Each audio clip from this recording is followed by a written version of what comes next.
G'day, welcome to Drop Bear Moto. My name's Richard. Today we're going to talk about these 10-inch Moto risers from Indian. Been a long time between drinks talking about this Scout, and look, I appreciate a lot of people jumped on, subscribed on the channel because of our Scout content. I've been a little bit focused on the Harley of late. Big reason for that is it's been hard to get parts for the Scout and sort of finish out what we want to do with this one. One of my criticisms of Indian, like we always know, Indians have a little bit less selection in the aftermarket world. It's been frustrating that they launched these motorcycles and they didn't even have the parts ready to go. I've been looking at these risers for a while, and the risers are in, then the cables are in, then this, and I'm like, in the end, I pulled the trigger and just ordered it all, and was luckily got them at once. So it has been a while to put some content out and certainly get these risers on, but we're here now. So let's talk you through, hopefully, everything you need to know about them. We'll tell you why we did them. We'll tell you what options we looked at beforehand. And we're going to tell you, thoughts about what we saw. And we'll look at it too from myself, who's 6'3", taller rider, Mrs. DBM, who's 5'3", a little bit of a more compact rider, we'll call it. So you'll see from both sides why we went this way, what we wanted to get out of it, and then what our thoughts are now we've got them on.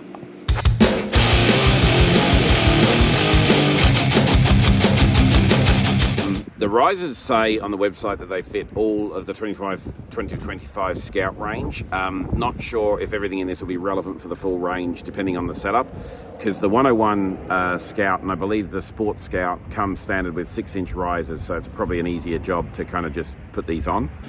One of the things I found with this bike, it's a little bit of an odd seating position is my call here. Now that depends how you like to ride. It's got the forward pegs on it, which for a sports cruiser, as I think Indian would like to think of this bike, you probably want to have mids on it ultimately to give you that more upright, aggressive, sort of assertive riding style. But it's a definite C shape, so whilst it's a performance cruiser with a ton of horsepower, it's really light and flickable, it's a ton of fun, this bike. You are really in that C shape or taco shape when you're on the bike. Some people love that. They don't want to be on mid pegs. They don't want to be sitting up over the bars. So if you like the C riding position, that's cool. We will not change the pegs because being taller, I just don't think I'm going to have enough room, being 6 foot plus, to have mids on the Scout. It's very obviously smaller frame bike, so I don't think that's going to work for us. But what we found was I probably wanted to come up a little bit in the bar height, and Mrs. DBM also wanted the bars a little bit towards her. So that's why we both said, well, look, let's try an increased riser and see if we can achieve something that's going to work for us both. So we'll talk about how that came out. Lawless Garage make a riser in conjunction with Original Garage Moto. That riser is actually a pullback riser, which generally I prefer to a straight riser, which the Indian 10-inch Moto riser is. The Lawless Garage actually comes in a different couple of options as well. You can get that in 6.5, 8.5 or 10.5 inches, and they've got 1.5 inches of pullback. I was really interested to try that riser, to be honest, and sort of sport the aftermarket for Indian, but one of the things for me was this big eye on top of the riser. I love the fact that it's got the eye there and I look at it, so a little bit of a vain reason why I went this option. Also wasn't sure if the pullback would come too far back for me being a taller rider on this bike, so that's why we elected to go with the Indian 10-inch riser.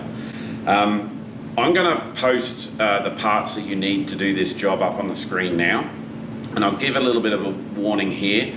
When you jump onto the website, it recommends other parts. I think bottom clamp or some sort of clamp on there when I first looked. I spoke to my dealer, Indian dealer, and they did clarify there was a post announcement from Indian, so you do only need the parts that I put up on the screen, which basically is 3 cables. You'll need the cable for the brakes, the cable for the clutch, the extended cable for the display. Now, I have heard people have put these bars on without the extended cable on the display, but it is very tight, so we elected to put that cable on as well. And then the last thing, obviously, is the risers themselves. So that's all you need to do this job. You don't need any other clamp. I did get this job done at the dealer. I didn't do it myself. I've been crazy busy lately, and look, it's a little bit of mucking around, obviously, with messing around with those hoses and things, so we elected to do that. I think, look, they charged me about 2 hours, which I thought was reasonable. I think if I was to do it at home, it's probably a 3+ hour job to be able to do that with my skill set, so, you know, certainly saved a little bit of time there. It was worth paying that money to get it done. So I want to give you a feel for what these risers are like on the bike. Now, I filmed some footage before we replaced the risers that I'll put up on the screen now. I took Mrs. DBM, as you can see, sitting on the bike. The problem with this is it was from the wrong angle. I should have been a little bit higher because you can't really see, you're not lying across. So this is what a shorter rider does look like on the bike. For comparison, Mrs. DBM is 5'3". You can see with Mrs. DBM, she is leaning forward a bit to reach the risers. She's definitely in that C-shaped position. And then I'll put up what a taller rider myself, 6'3", looks like as well on the old risers. With myself on the bike, my arms were certainly lower than where I like to be comfortable. I like them up a little bit higher, so I was looking for height, whereas Mrs. DBM was looking to have those bars come back a little bit. When we put the bars on the bike, we've set them up for her at the moment. It is a simple procedure to obviously roll the bars forwards or backward, just loosening up these 4 bolts on the top clamp. And then being able to roll the bars forwards or backwards to where you want them. They are probably back almost as far as you'd want them on the bike at the moment. From my perspective, I'm leaning back a little bit where I'd like them, particularly on the left side here. So the first time I was riding, I did go for the cruise control thinking it was the blinkers, but quickly you get used to that. What we'll do though is when I'm riding it, I'll push them further back, and that would be perfect position for me. She'll have them forward, but we can both share this bike still without having to do major changes when we go out, which is a great thing. So I got some help from Mrs. DBM for this section. Let's have a look at how it fits her now and also what she feels of the risers. A lot better. I'm not leaning as forward as I was, but yeah, a lot more comfortable. Not leaning over, up straight. In terms of myself on the bike, as you can see here, lot more where I'd like the bars to be.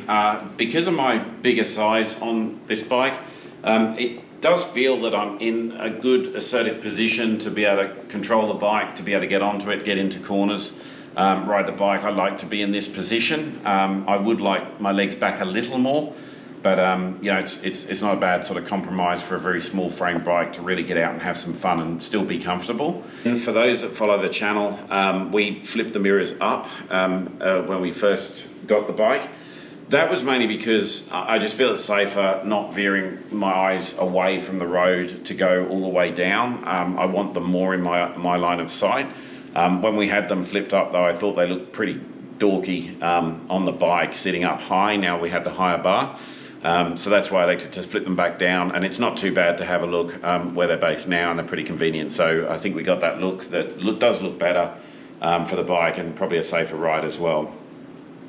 The final thing I'll say is that, look, I've never been a huge fan personally of that kind of T-bar setup, which with the low bend in these bars, gives you a bit more of a T-bar look. Myself, I prefer a slightly higher bend in my bars with that pullback, as I mentioned. That's kind of my go-to. I did think at first this looks a little bit funny with the risers poking out above the screen and with that sort of firm T-bar look, but I've definitely gotten used to it now. I really like the way these risers have come together, and for the comfort, the seating position for both of us, definitely worth doing. So hopefully that's given you everything you need to know, or our experience of these risers, and helps you make a choice on what you want to do with your 101. If it was helpful, you know, give the video a like.